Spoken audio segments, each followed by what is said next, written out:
আসসালামু আলাইকুম রহমতুল্লাহ বরকাতুহু। আলহামদুলিল্লাহ ওয়াসসালাতু ওয়াসসালামু আলা রাসূলিল্লাহ ওয়া আলা আলিহি ওয়া সাহবিহি ওয়া আম্মা বাদ। দেরি হওয়ার জন্য দুঃখিত, আসলে আবহাওয়া এবং যোগাযোগ ব্যবস্থার জন্য সমস্যা। তারপর আমরা শুরু করতে পেরেছি আলহামদুলিল্লাহ।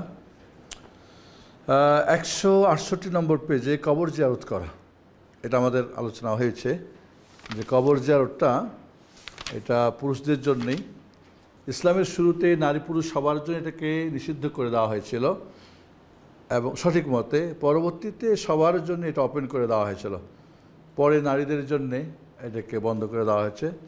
বরং যে সমস্ত নারীরা কবর জিয়ারত করবে তাদের প্রতি আল্লাহর লানত অভিশাপ। যদিও আরেকটা মত হলো যে না, যদি মাঝে মধ্যে করে এবং কোনো প্রকার অইসলামিক কাজ না করে বা আল্লাহর অসন্তুষ্টি কাজ না করে, নিজেকে আবেগে না নিয়ে আসে, তাহলে জায়েজ আসে মাঝে মধ্যে। এবং কবর জিয়ারতের দোয়াগুলো আমরা জেনেছি। তবে যদি হয়তো পাশ দিয়ে চলে যাচ্ছে, কবরস্থানের উদ্দেশ্য করে যাবে না, বা হয়তো রাসূল সাল্লাল্লাহু আলাইহি সাল্লামের রাউজা শরীফে সালাতের সুযোগ হয়েছে, সেক্ষেত্রে রাসূলের কবর জিয়ারত উদ্দেশ্যে যাবে না, হয়তো সালাতের আগে সালাত পড়ার পরে রাসূলকে হয়তো আনুষ্ঠানিকতা না, যেটা আনুষ্ঠানিক যে হ্যাঁ এখানে আসছিলাম, যদি সালাম দিতে পারেন, এই ধরনের। এবার আজকে আমরা জানব যে কবর কেন্দ্রিক যে কাজগুলো নিষিদ্ধ।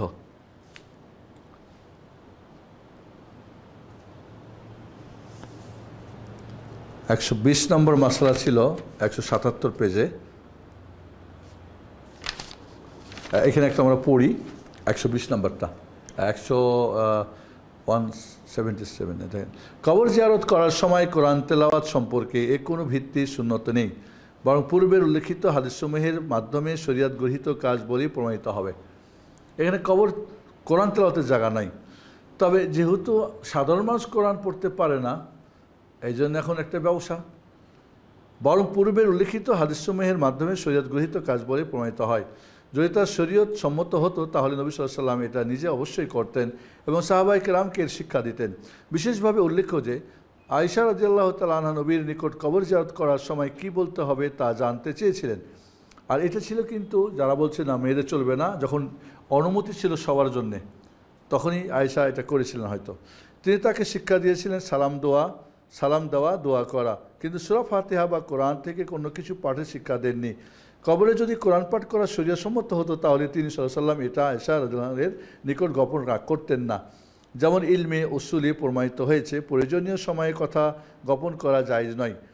তাহলে কবরের নিকট কোরআন পাঠ করা কি করে গোপন থাকতে পারে? এই ব্যাপারে যদি রাসূল সাল্লাল্লাহু আলাইহি ওয়াসাল্লাম সাহাবাদের কোনো কিছু শিক্ষা দিতেন তবে তা আমাদের কাছে লিখিত রূপে আসতো। এটা যেহেতু নির্ভরযোগ্য কোনো সনদ দ্বারা লিখিত রূপে আসেনি, স্বভাবতই এ ধরনের কোনো আমল যা সে যুগে সংঘটিত হয়নি তা স্বাভাবিকভাবেই প্রমাণিত হয়।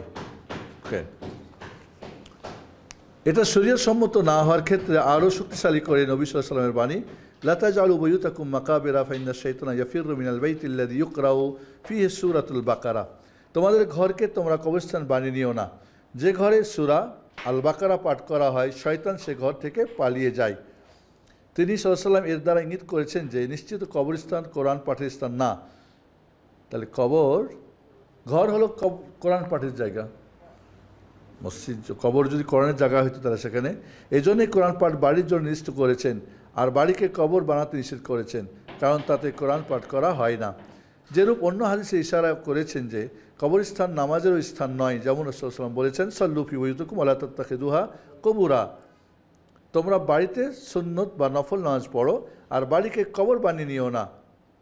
তাহলে এখানে বোঝা যাচ্ছে যে বাড়িকে কবর না বানানো কি, মানে যে বাড়িতে কোনো নামাজ জিকির আজকার হয় না, সেখানে সালাত হয় না। তো এর দ্বারা বোঝা গেল যে আমাদের দেশে দেখবেন কবর জিয়ারত মানে কি, একজনকে ভাড়া করে নেবে, সবাই মিলে যাবে, অনেক কিছু সূরা ফাতিহা, ইখলাস, নাস, ফালাক আরও কী যেন পড়তে বলেন, এরপরে উনি মোনাজাত দিবেন, যাকে মোনাজাত বলে আমার দেশে, এরপর সবাই আমিন বলবে। নিঃসন্দেহে এটা একটা বিদআত এবং শুধুমাত্র এর মাধ্যমে ওই মোল্লা হুজুরের পেট পকেটের কিছু হয়তো ব্যবস্থা হবে। বাট এখানে কোনোভাবেই মাইয়েতের কোনো ফায়দা হবে না, হবে না।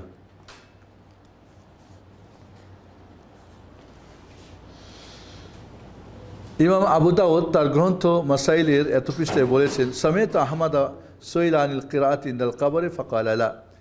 ইমাম আহমদ বিন হাম্বালকে জিজ্ঞেস করা হয়েছিল যে কবরের পাশে কি কোনো কোরআন পড়তে হবে 179-তে, তো উনি বলছেন যে না। তাহলে বোঝা গেল যে কবর জিয়ারতের সঠিক পদ্ধতি কি। খেয়াল করেন, জটা করে না, ঘটা করে না, দিন নির্দিষ্ট করে না, ভাড়া করে না, যখন আপনার সময় নির্দিষ্ট করে না। যেমন ধর ঈদের দিনে কবর জিয়ারতের একটা ব্যাপার আছে আমাদের দেশে, জুমার দিনে, হ্যাঁ, তারপরে শবে বরাতে, হয়তো শবে মেরাজে বা লাইলাতুল কাদারে, বা হয়তো মৃত্যুর দিনে, বা এরকম একটা দিন নির্দিষ্ট করা যাবে না, সময় নির্দিষ্ট করা যাবে এই সময় আমি কবর জিয়ারত করব না। এবং সফরও করা যাবে না কবর জিয়ারতের উদ্দেশ্যে। আপনি ঈদের দিনে চলে যাবেন, ছেলে মেয়ে ঢাকায় রেখে কবর জিয়ারত করতে মার গ্রামে, না, এরকম কোনো সিস্টেম নেই। না, আপনি গেছেন, সেখানে যাওয়ার পরে হয়তো কবর আছে, জিয়ারত করছেন, আলাদা কথা। কবর জিয়ারতের উদ্দেশ্যে আপনি সফর করবেন, তাও যাবে না। এমনকি রাসূল সাল্লাল্লাহু আলাইহি ওয়াসাল্লামের কবর জিয়ারতের উদ্দেশ্যে মদিনা যাওয়া যাবে না। কঠিন জিনিস, এটা শুনলে তো আমাদের অস্থায়ী বলে এটা কেমন কথা। জি, রাসূল বলছেন লা তাশুদ্দু রিহাল ইল্লা সালাসাতি মাসাজিদ, তোমরা সবের উদ্দেশ্যে সফর করো না 3টা মসজিদ ছাড়া। মসজিদুল হারাম, যেটা মক্কায়, কারণ এখানে সব বেশি, মসজিদে হাজা, আমার মসজিদ নববী, এবং মসজিদ বাইতুল আকসা বা মসজিদুল আকসা। এছাড়া কোথাও আপনি ট্যুরে যাবেন, দেখতে যাবেন, জার্নি করবেন, সেটা আলাদা কথা। তাহলে এখানে আমাদের দেশে যে সমস্ত এগুলি, তাহলে কবর জিয়ারতটাকে আমরা 3 ভাগে ভাগ করি। একটা সুন্নতি জিয়ারত, একটা বিদআতি জিয়ারত, একটা শিরকি জিয়ারত।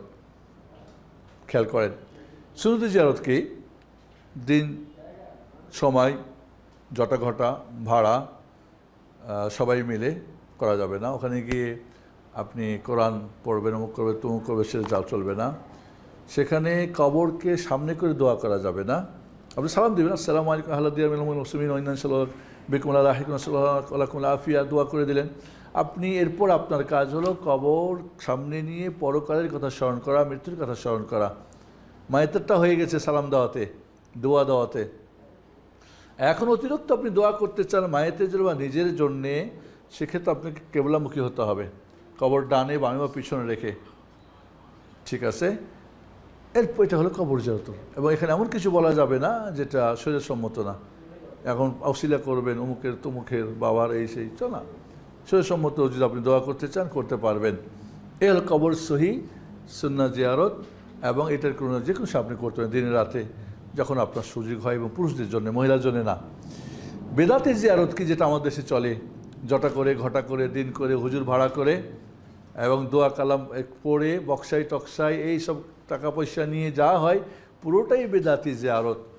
আর শিরকি জিয়ারত কি? শাহজালালে চলে গেলেন আপনি, বাবা শাহজালাল আপনি কিছু দিবে, কিছু পাবেন, সন্তান হয় না, ওখানে চলে গেলেন আপনি কোথায়, ইন্ডিয়া কোথায়, আজমিরে চলে গেলেন, বা আপনি চলে গেলেন কুফা, কোথায়, আব্দুল কাদের জেলানি যাকে বলে, এই যে বিভিন্ন জায়গায়, ওখানে গিয়ে এখন বললেন বাবা দাও, বাবা আমার বাচ্চাও সুস্থ করো।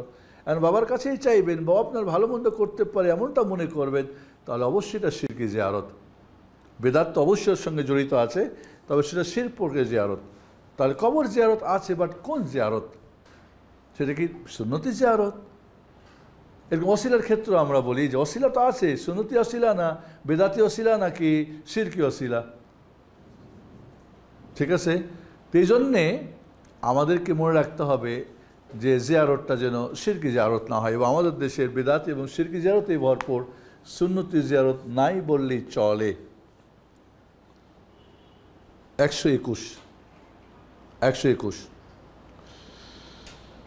কবরে দোয়া করার সময় 2 হাত উত্তোলন করা বৈধ, যা আয়েশা রাদিয়াল্লাহু হতে হাদিসে প্রমাণিত হয়।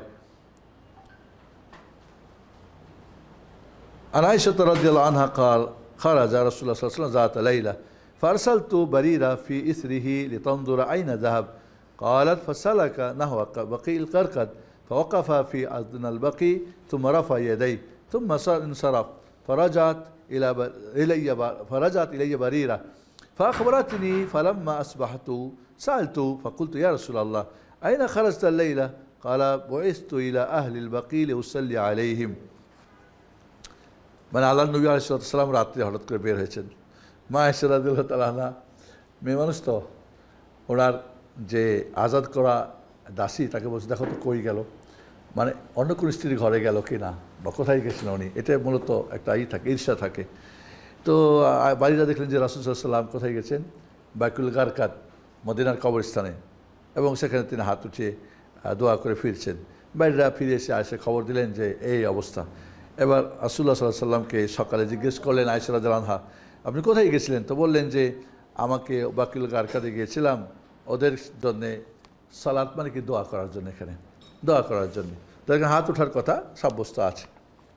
তবে আমরা যেটা বললাম যে হাত উঠালে কবরকে সামনে করে না, ডানে বামে পিছনে করে কেবলামুখী হয়ে দোয়া করবে।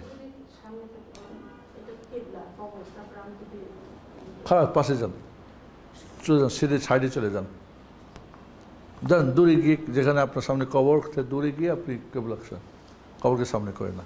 যদি এমন হয় যে কবরের আলাদা একটা ওয়াল আছে আর আরেকটা ওয়াল মসজিদের বা ভিতর অন্য কিছু আছে, সেখানে হতে পারে ভিতর থেকে সরাসরি কবর না, যদি কোনো ওয়াল থাকে কবরের, আপনি হয়তো দাঁড়াচ্ছেন, সাধারণত কেবলার দিকে ওয়াল থাকবে না, ওটা ওয়াল এর ভিতরে থাকবে। জি, তাহলে এখানে দোয়া করা 122 নবী সাল্লাল্লাহু আলাইহি ওয়াসাল্লাম বাকি কবরস্থানে দোয়া করার সময় কবরের দিকে মুখ করে দোয়া করেননি, বরং তিনি কাবার দিকে মুখ করে দোয়া করেছেন, যেমন স্পষ্ট হচ্ছে আপু। তার কবরের দিকে ফিরে নামাজ পড়তে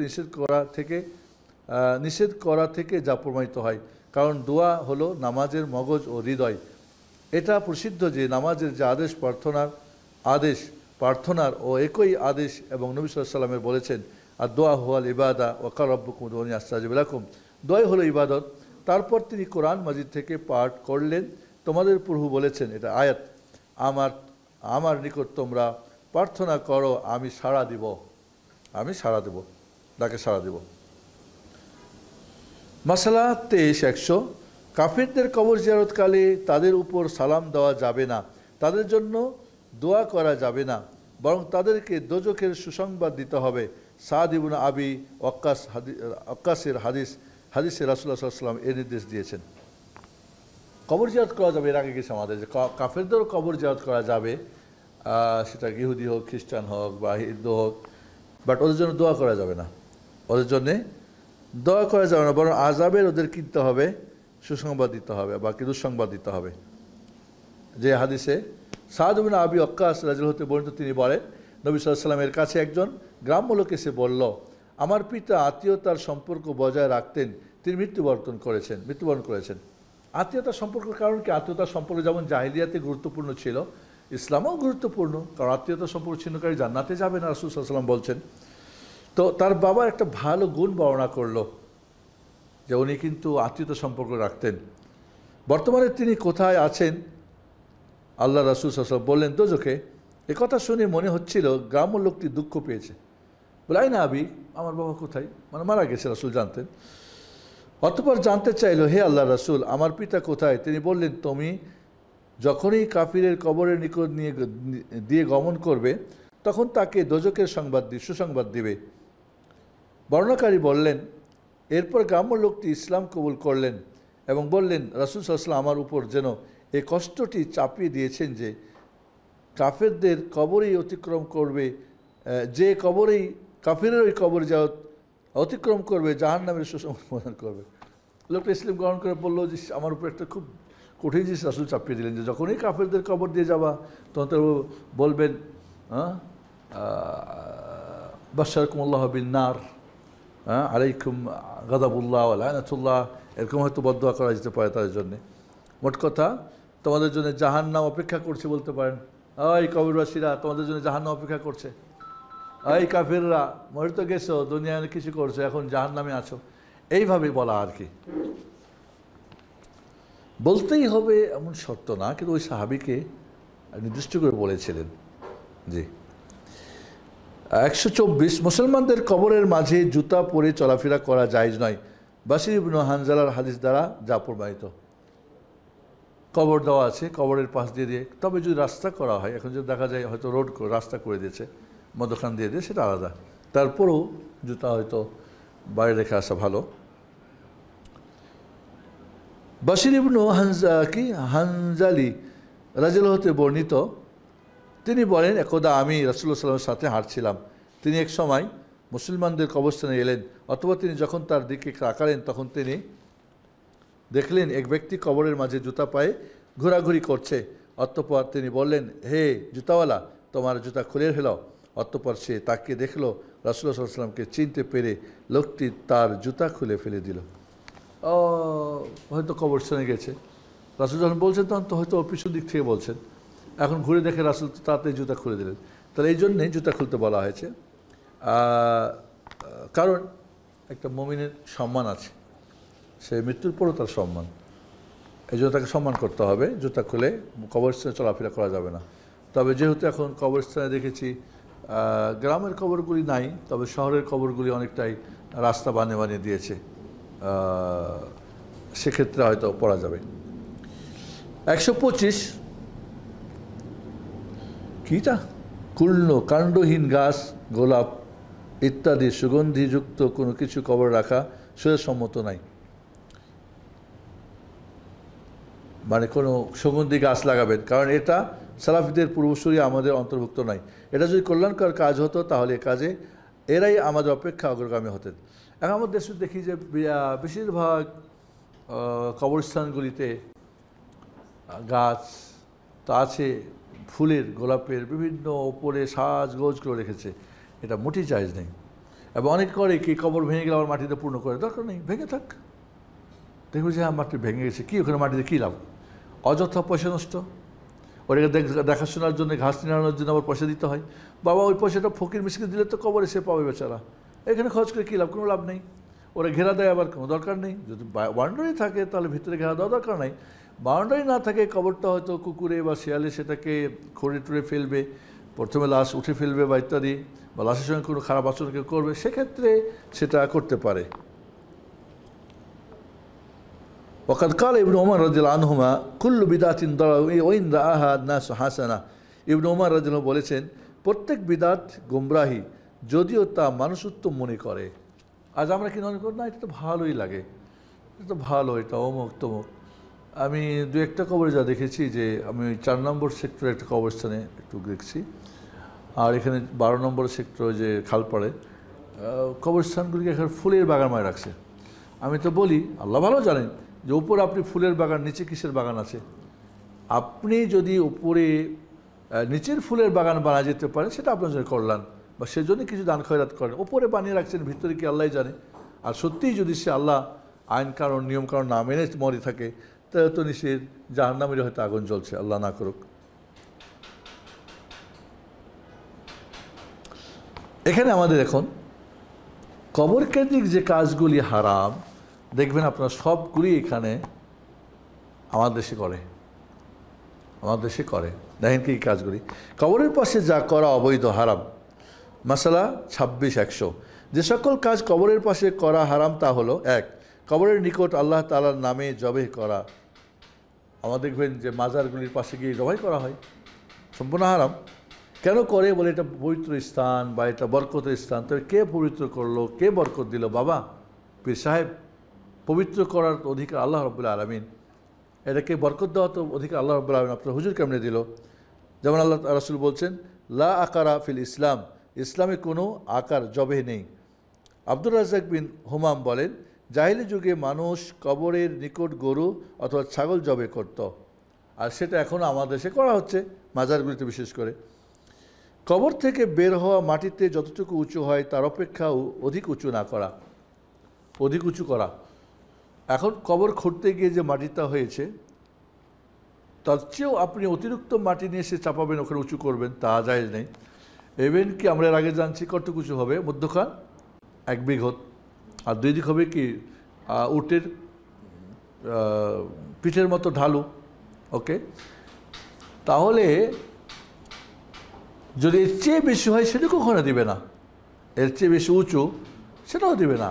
আসলে একটা কবর যখন দেখা যায় বেশি উঁচু করছে, মানুষ করে কী রে, কেন উঁচু করছে? এর কোনো কি বৈশিষ্ট্য আছে, কারামত আছে?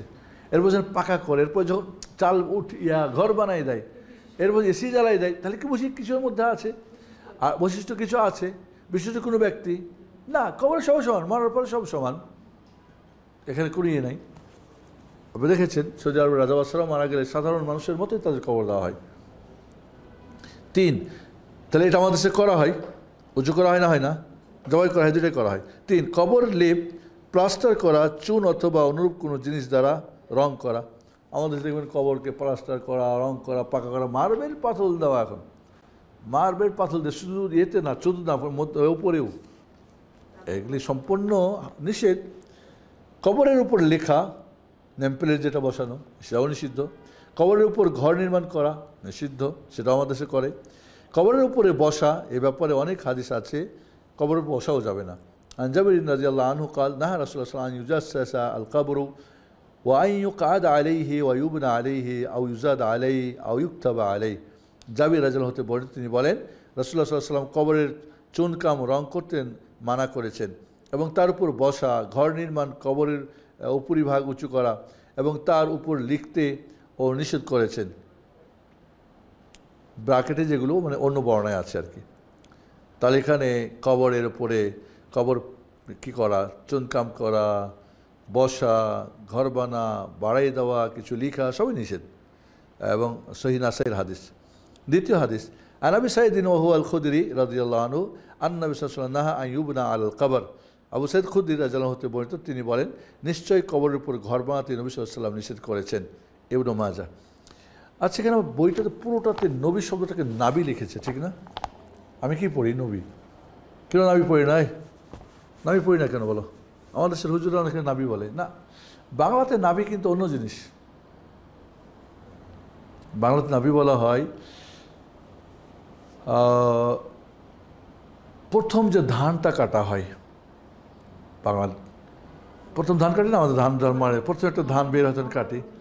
হ্যাঁ, এখন আমাদের ওস্তাদিরা হ্যাঁ উর্দু ফার্সিতে নাবি বলে, বাট বাংলাতে কিন্তু নবী ওই বলা লেখা ঠিক না, বলাও ঠিক না।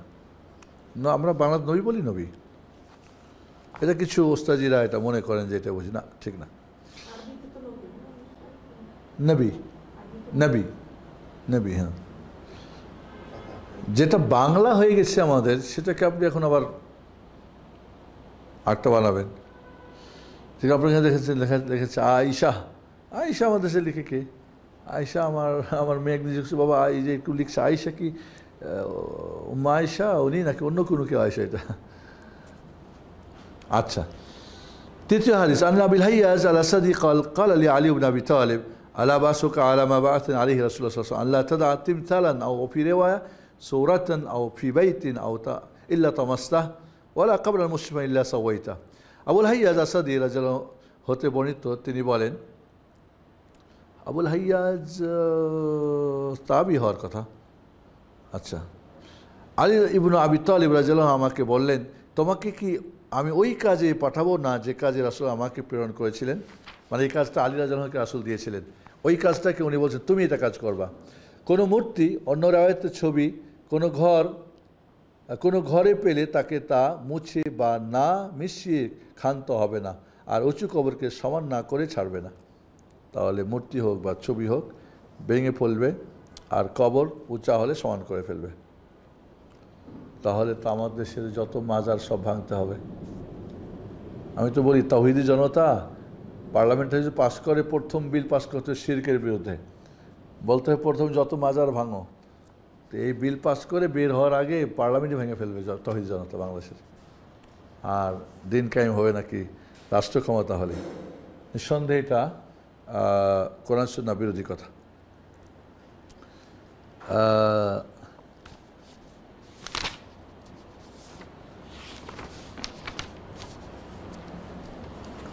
তাহলে এখানে অনেকগুলো হাদিস পাচ্ছি আমরা, যেগুলো কি কবরকে সমান করে দিতে হবে।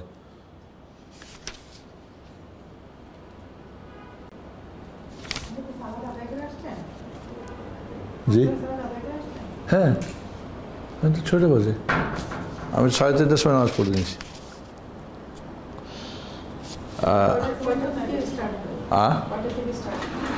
কি আজকে 21 ছিল, 3টা 21 সাল ছিল। আমি ওভার টোভার না পাই এই করতে করতে সময় একটু রয়েছে। আমরা যে অ্যাপসগুলো ইউজ করি নামাজের টাইমের জন্য, মুসলিম বাংলা, মুসলিম ডে, এগুলোতে তো অনেক দেরি করে নামাজ পড়া শুরু। জি,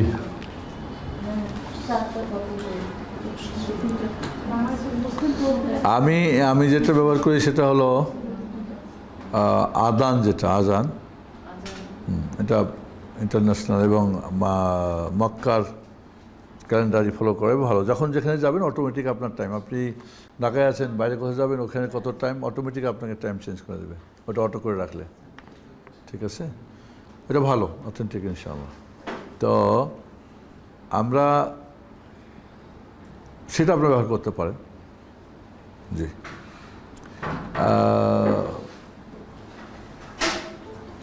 7 নম্বরটা দেখি আমরা। 7 নম্বরটা 186 নম্বর পেজে যান। অনেকগুলি হাদিস নিয়ে আসছে কবর কেন্দ্রিক যে কাজগুলো নিষিদ্ধ। কবরে নামাজ পড়া প্রকাশ্য দলিলের নিষেধাজ্ঞা দ্বারা বোঝায় কবরের দিকে নামাজ পড়া বৈধ নয়। ইমাম নওয়াবী অভিমত এটাই।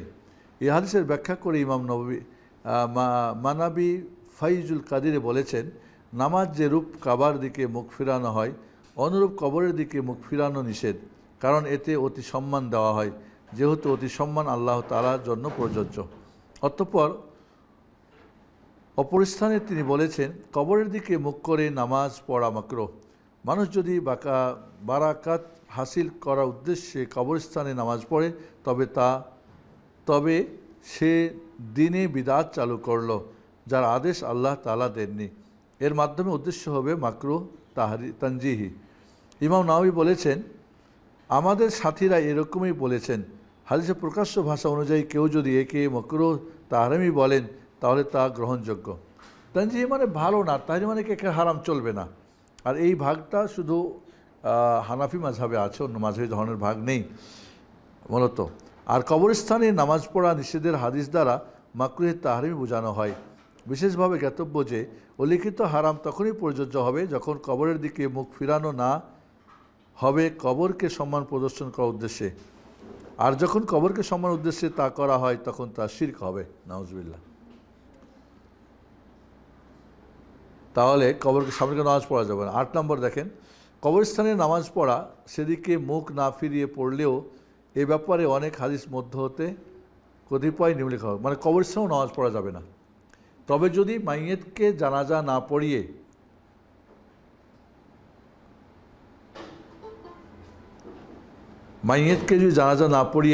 মাটি দেওয়া হয়, অথবা কিছু মানুষ জানাজার নামাজ পড়তে পারে নাই, তাহলে তারা কবরস্থানে গিয়ে নামাজ পড়তে পারবে, জানাজার নামাজ।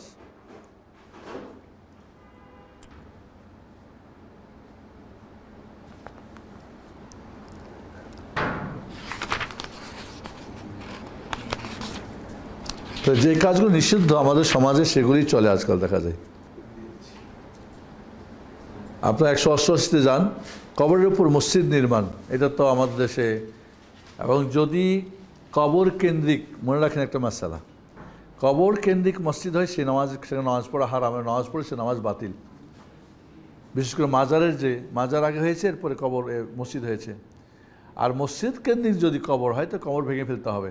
আগে মসজিদ ছিল, পরে কবর হয়েছে। আপনার গোলাপবাগে দেখবেন, এই যে আপনার এতে ওসমানী উদ্যান, ওখানে মসজিদ একটা ছিল, ভেঙে ফেলছে, বাট কবরটা রেখে দিয়েছে। কাজটা ভালোই করেছে, কারণ এই মসজিদ নামাজ পড়া যাবে না, মসজিদটা ভিতরে নিয়ে গেছে, পার্কের ভিতরে। বরং এখানে রাস্তার মধ্যে ওটাকে ভেঙে ফেলা উচিত ছিল। আদৌ শেখের কোনো আল্লাহর ওয়ালি ছিল কি না। আগে কবর ছিল, ওই কবরকে কেন্দ্র করে মসজিদ তৈরি করা হয়েছে। যেমন মাজারগুলো সাধারণত, এই সমস্ত মসজিদ নামাজ পড়া বাতিল, পড়লেও নামাজ হবে না, কেউ পড়ে থাকলে নামাজ কাজা করতে হবে।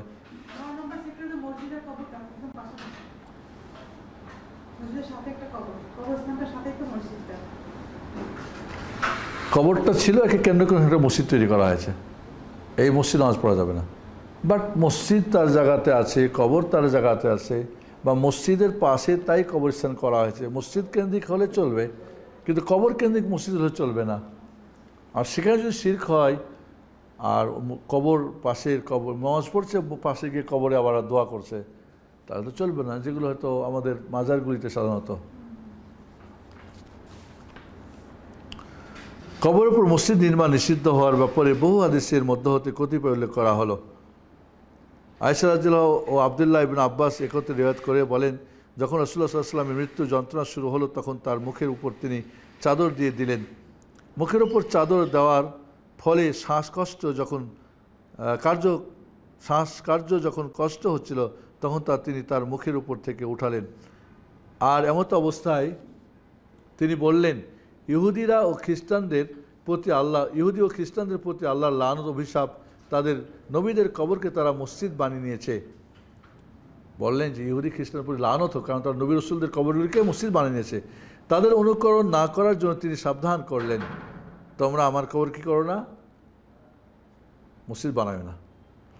অনেকে বলবে যে রাসূলের কবর তো এখন মসজিদ নববীর ভিতরে না, এটা আয়েশার ঘরে কবরটা ছিল, মসজিদের পাশে।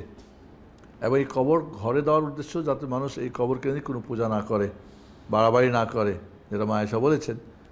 তাহলে এই যে অনেকেই বলে না, এখন কিন্তু যেখানে মসজিদ নববীর ভিতরে যে রাসূলের কবর, কারণ সেটা স্থানান্তর করা যাবে না, রাসূলের কবর যেহেতু অন্য কাউরে করা যেত।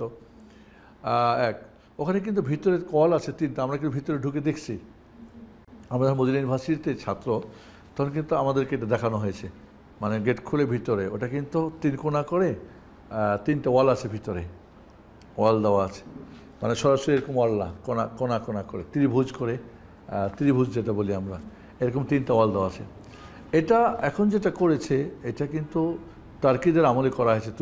তুর্কিরা যখন শাসন করত, পরবর্তী তুর্কিরা যখন চলে গেছে তখন উপরে যে গম্বুজ সেটাও ভেঙে দেওয়ার কিন্তু মনস্থ করেছিল সৌদি সরকার। কিন্তু এই নেবেছে একটা ফিতনা হবে সারা দুনিয়া জুড়ে, কারণ এমনি তাদের কাফের ফতোয়া দেওয়া হচ্ছে, রাসূলের কবর কেন তওয়াফ করতে দিচ্ছে না, কেন ছুঁইতে দিচ্ছে না, কেন বরকত নিতে দিচ্ছে না, অনেক কিছু যেগুলো শিরকি বিদআত ছিল। তো সেই জন্যে তারা এটা আর গম্বুজও ভাঙে নাই, আর ভিতরেও আর কিছু করে নাই, যেটা করা ছিল ওইভাবে অক্ষত রেখে দিয়েছে।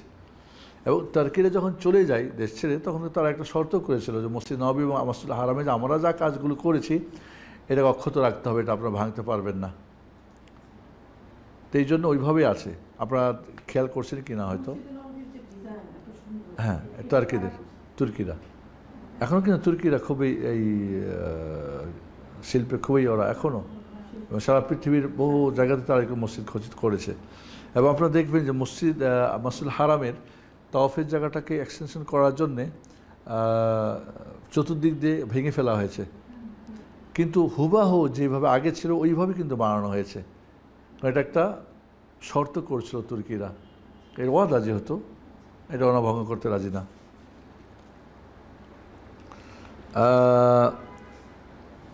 দ্বিতীয় হাদিস, আল্লাহুম্মা লা তাজাল কবরি ওয়াসানা লাআনাল্লাহু কওমান তাখাযু কুবুর আনবিহি মাসাজিদা, হে আল্লাহ আমার কবরকে মূর্তি বানায় না।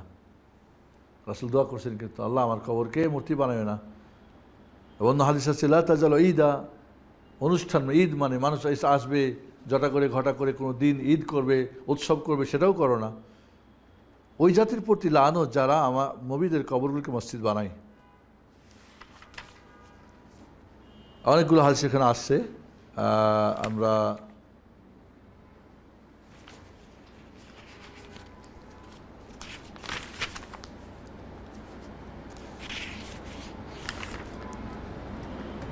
নয় 10 দেখেন 192-তে, কবরকে ঈদের স্থান বানিয়ে নেওয়া, বিভিন্ন সময় ও প্রসিদ্ধ মৌসুমে কবরে যাওয়া, তা পাশে ইবাদত বা অন্য কিছু করা বৈধ নাই।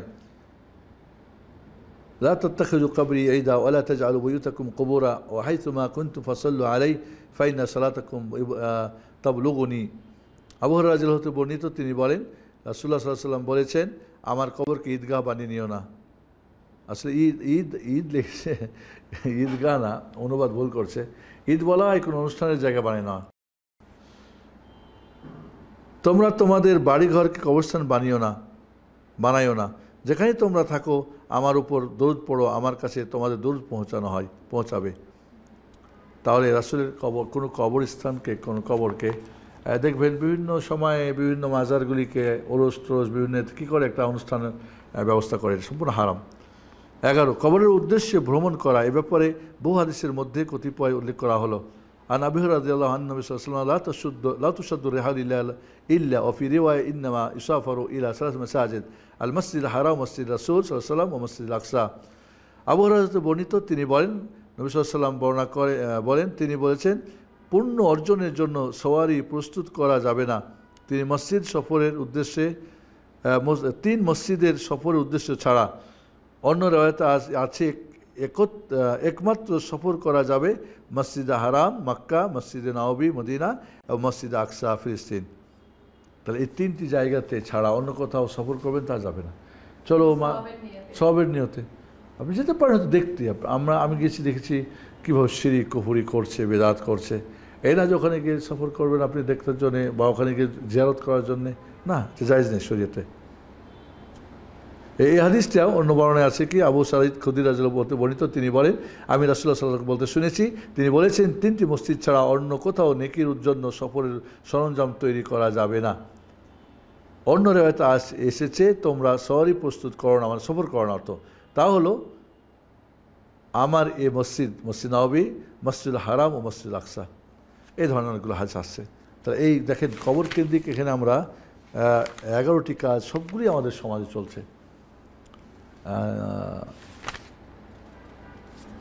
আমরা একবার সিলেটে গেছিলাম বেড়াতে হচ্ছে ওখানে যারা যায় তারা তো ওই যে শাহজালালের মাজারে একবার একটু হলেও ঘুমান তো আমরা যাবো না মানে প্রথম থেকে নিয়েছিল যে যাবো না দেখতে শেষে আমার আব্বু গেছিল আব্বু বলে যে একটু চোখে দেখলে কিছু হবে না মানে একটু দেখে আসবে এমনি একটু দেখার জন্য জাস্ট ঢুকছি আর 15 মিনিটের মতো ছিলাম মানে একটু দেখে জাস্ট বের হয়ে আসছি আমাদেরকে তাহলে গোনা হচ্ছে না দেখার জন্য গুনাহ না যে কী হচ্ছে কী করছে বাট ওখানে গিয়ে কবর প্রদক্ষিণ করে ওখানে জমজমের পানিও আছে আমি খুব আশ্চর্য হয়েছি যে ওইখানে জমজমের কূপ বা বরকতের পানি কি যে বাজে অবস্থা মানে ওটা খাইলে মনে হয় আরও পেট নষ্ট হবে ওই পানি বাচ্চা খাওয়াচ্ছে বাচ্চাকে একেবারে খুলে দিয়ে তারপর ওখানে করতেছে বরকতের নাচে কী কারবার ছাগল টাগল জয় করছে ওখানে মানত নিয়ে যাচ্ছে আর ওই গাঁজাখোরগুলি ওখানে খুব মজা করে খাচ্ছে আর এই পর্বটা শেষ করতে চাচ্ছি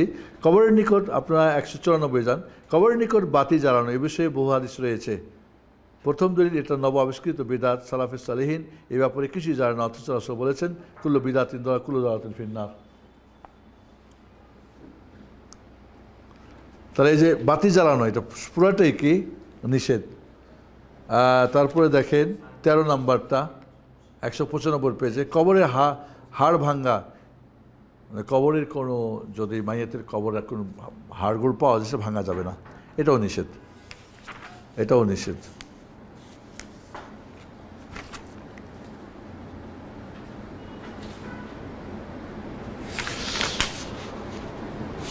সবচেয়ে আশ্চর্য হলো যে আমাদের দেশে দেখবেন যে আরও কবর বানানো হচ্ছে সরকারি বেসরকারিভাবে অর্থায়ন করা হচ্ছে এবং এগুলিকে বেশ তো এগুলি অপচয় 2 নম্বরে হচ্ছে প্রথমত এটা শরীয়ত বিরোধী অপচয় শয়তানের কাজ এবং অমুসলিমদের মানে আদর্শকে ফলো করা তো এই পর্যন্ত থাক আপনার 198তে 127 এইখান থেকে আমরা পরবর্তী ক্লাস পড়ব আশা করবো যে সামনে ক্লাসে আমরা হয়তো না পারলেও আর 2-1টা ক্লাস শেষ করতে হবে শেষে কিন্তু বিদাতের একটা লিস্ট আছে বেশ বড় ধরনের কয়টা বিদাত দেখি এখানে প্রায় আমরা বলেছিলাম যে বিদাত কবর কেন্দ্রিক প্রায় 1000-এর বেশি 141টা বিদাতের কথা এখানে লিস্টটা আছে এটা আমরা পড়বো ইনশাআল্লাহ একেবারে 223 পেজে গিয়ে দেখেন 141টা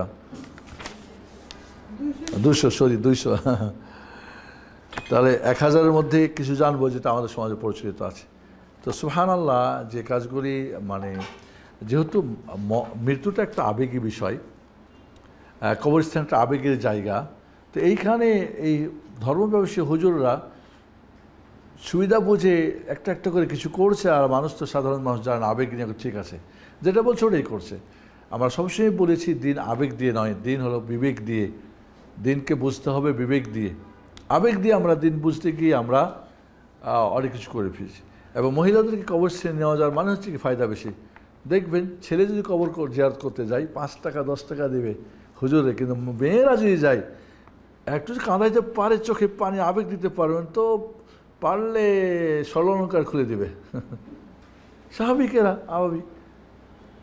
তো এইখানে আবেগটাকে তারা কাজে লাগিয়ে ব্যবসা করতেছে। আল্লাহ সুবহানাহু ওয়া তাআলা এই সমস্ত বিদআত এবং বেদাত থেকে আল্লাহ আমাদেরকে হেফাজত করুন। আজকে আমরা আবার দুঃখিত যে আমাদের আবহাওয়ার কারণে বা আমার যোগাযোগের কারণে দেরি হয়েছে। তারপর আমরা ক্লাস করতে পেরেছি। আমাদের 3 জন বোন মাশাআল্লাহ এই ঝড় তুফানে চলে আসছেন, আপনাদের বিশেষ করে ধন্যবাদ।